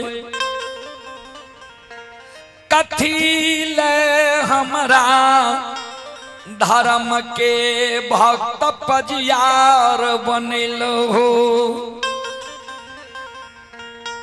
अंदू बाबा के आंख से आंसू गिरे लागले काने लागले अंदू बाबा जे काने लागले भगवान के दया लग गले भगवान माया के विस्तार कर देलखिन भगवान अंदू बाबा के अंग में समा गले अंदू बाबा पूजा करे लागले पूजा करे छे मिट्टी उठा के माय के कहे लागे अंदू के माय जनू कान तू नहीं कान खींच ले पान देख ये दुनिया में धर्मराज छै कि नहीं छै माय कान में बहुत पूजा तोहर हम देख लियो हे रे पूजे करे त करे धन संपत्ति के ओर मुकमा में लाए गगलो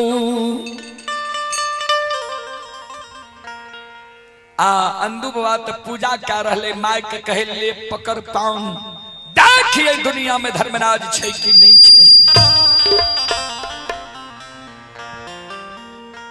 माय मन में सोचे एक बार पान ला कट्टे भी है। माय कर जोरे छे पान ले छे, अंदू बाबा पान दे छे ले। जतेक घर में कोठी छे ऊपर नीचा ढक्कन लगा, देख धर्म के लीला जे धर्मराज दुनिया में छे कि नहीं। माय चिकन मिट्टी लावे छे, साइन ले छे आ कोठी में ऊपर नीचा ढक्कन लगावे छे। 5 मिनट के बाद अंदू बाबा फिर कहे खोल कोठी के निचला ढक्कन। जही नायन तू बाबा के माय कोठी के निचला ढक्कन खोले छे। भगवान माया के विस्तार क्या दिल कही। कोनो में से गेहूं, कोनो में से चावल, कोनो में से दाल, अनेकों प्रकार के सामग्री निकल रही है। भगवान के कृपा भे गले। बाबूजी भगवान के कृपा हो छे ता लंगड़ा भी पहाड़ पर चढ़ जाए छे, गुंगा भी सुंदर गीत गावे लागे छे। अंदू बाबा पर भगवान के दया भे गले। जकरा द्वार पर भगवान स्वयं पहुंच गले है, ओकरा भाग के उदय भे गले है। सब कुछ चयन दू बाबा के लौट गई मोकमा नगरी में। बाबूजी जे सत्य धर्म पर रहे छे ने ओकर बेड़ा पार भगवान कह दे छे। सत्य और धर्म पर चले वाला मानव परेशान होई छे। किया ता सत्य के साथ ज्यादा लोग नहीं रहे छे, असत्य के साथ झुंड रहे छे। सत्य अकेला रहे छे ता जे सत्य धर्म पर रहे छे ओकर बेड़ा पार भे जाय छे। जे असत्य पर रहे छे, अधर्म पर चले छे, ओकर सर्वनाश भे जाय छे। चलो अब जे मंडली के समय देवे लइयो हुनका, कारण हमरा सबके भोजन भी करना छे ता ओई मंडली के लइयो। चलो सब श्रोता बंधु से एक बार हम आग्रह करबे, माँ बहन से आग्रह करबे, एक बार यहों सब दोनों हाथ से ताली बजा के अब मुखार वृंद से भगवान के नाम लियो, भगवान के दरबार में हाजिरी लगा लियो। हम अपना वाणी के विराम दे। सीताराम सीताराम सीताराम कहिए, चाही विधि राखे राम, चाही विधि रहिए। सीताराम सीताराम सीताराम कहिए, जय विधि रखे राम, जय विधि रहिए। अब सत्यनारायण बाबू, सत्यनारायण बाबू सौरा जान अपने से आग्रह है यहाँ अपना मंडली के साथ धर्म कुंज में प्रवेश करे के प्रयास करियो। सत्यनारायण बाबू पजियार शिरोमणि सौरा जान अपने से सादर आग्रह है यहाँ अपना मंडली के साथ धर्म कुंज में आवे के प्रयास करियो। भक्ति प्रसारण श्रोता को सुनियो आ श्रद्धालु के धर्म की ओर लेके चलियो। सत्यनारायण बाबू सौरा जान।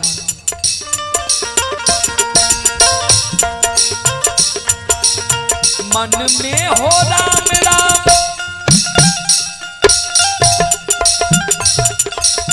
नाम से हाथ में, तू अकेला नहीं प्यारे राम जी तेरे साथ में। मन में राम नाम, नाम से हाथ में, तू अकेला नहीं प्यारे राम जी तेरे साथ में। मन में हो राम राम, नाम से हाथ में,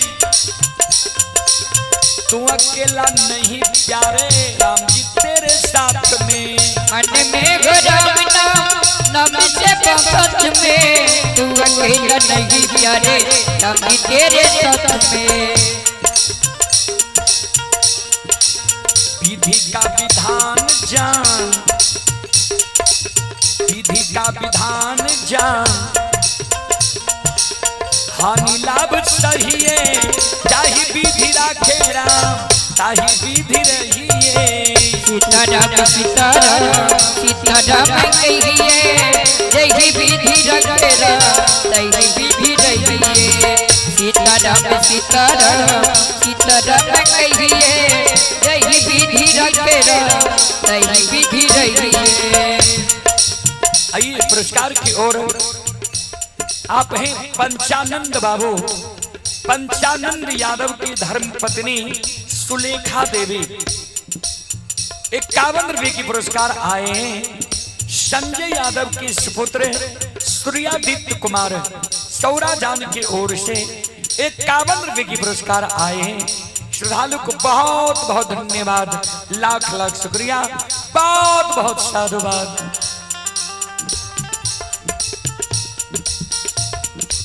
जय हो दानी श्रद्धालु की जय हो, उनके समस्त परिवार की जय हो।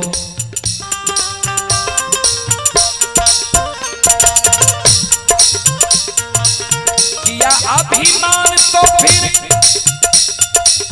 मान नहीं पाएगा, होगा प्यारे वही जो श्री राम जी को भाएगा। किया अभिमान तो फिर मान नहीं पाएगा, होगा प्यारे वही जो श्री राम जी को भाएगा। किया अभिमान तो फिर मान नहीं पाएगा, होगा प्यारे वही जो श्री राम जी को भाएगा। किया अभिमान तो फिर मान नहीं पाएगा, होगा प्यारे वही जो श्री राम जी को भाएगा। फल आशा त्याग सुभग, फल आशा त्याग सुभग कर्म किया कीजिए, चाहे विधि राखेरा चाहे विधि रहिए। सीताराम सीताराम सीताराम कहिए जय विधि रखेरा तही विधि रहिए। सीताराम सीताराम सीताराम कहिए जय विधि रखेरा तही विधि रहिए। एक आशा राम जी से दूजी आशा छोड़ दे, नाता एक राम जी से दूजी नाता तोड़ ले। एक आशा राम जी से दूजी आशा छोड़ दे, नाता एक राम जी से दूजी नाता तोड़ ले। एक आशा राम जी से दूजी आशा छोड़ दे, नाता एक राम जी से दूजी नाता तोड़ ले। एक आशा राम जी से दूजी आशा छोड़ दे, नाता एक राम जी से दूजी नाता तोड़ ले। धन्यवाद निर्विवाद, धन्यवाद निर्विवाद, राम राम कहिए चाहे विधि राखेरा चाहे विधि रहिए। सीताराम सीताराम सीताराम कहिए जय विधि रखेरा तही विधि रहिए। सीताराम सीताराम सीताराम कहिए जय विधि रखेरा तही विधि रहिए। चाहे विधि राखेरा चाहे विधि रहिए। जय विधि रखेरा तही विधि रहिए। जय विधि रखेरा तही विधि रहिए। जय विधि रखेरा तही विधि रहिए। जय विधि रखेरा तही विधि रहिए। जय विधि रखेरा तही विधि रहिए। जय विधि रखेरा तही विधि रहिए। बोलो बोलो सच्चे दरबार की जय भक्ति और भगवान की जय महारुद्र बजरंगबली की जय उमापति महादेव की जय बाबा डिहबार की जय संत बाबा कारू खिरहरी की जय यज्ञ कराने वाले की जय उनके माता पिता की जय उनके सदगुरुदेव महाराज की जय उनके इष्ट देवी देवता की जय उनके गैया भैया की जय जय जय जय श्री सीता हारा हारा महादेव। चलो अपने सब श्रोता बंधु मावन से अब हम क्षमा चाहब अपने सब सुन लो। माँ भगवती धर्म गाथा भगायत मंडली गायक रूदल बजियार ग्राम पंचायत बेलवारा प्रखंड सिमरी बख्तियारपुर जिला सहरसा जय नन्हा मुन्हा बाल कलाकार के स्वर में अपने सब बार बार रूदल परिवार YouTube channel, Facebook page, Maithili hits Bhagat channel पर कार्यक्रम सुने हैं। अपने सब श्रोता बंधु माँ बहन से क्षमा चाह, माफ करियो। फिर सेवा के मौका मिलते हम सेवा करे के प्रयास करब। जय बाबा धर्मराज, जय बाबा बजरंगबली, जय हिंद, जय भारत, जय संत, जय समाज। अब अंतिम संत शिरोमणि श्रोता बंधु माँ बहन बाबू भैया सब अंतिम पुरस्कार पवन कुमार शाह की ओर से 21 रुपए के पुरस्कार है लिए। श्रद्धालु के बहुत बहुत धन्यवाद, बहुत बहुत साधुवाद। भगवान श्रद्धालु के मनोकामना के पूर्ण करे। और अंतिम पुरस्कार ये उत्सव बाबू के मामा जी जितेंद्र यादव, ग्राम पंचायत चंपानगर, राघोपुर, सुपौल 51 रुपए के पुरस्कार लिए। श्रद्धालु के बहुत बहुत धन्यवाद, लाख लाख शुक्रिया, बहुत बहुत साधुवाद। जय हो दानी श्रद्धालु की जय हो, उनके समस्त परिवार की जय हो।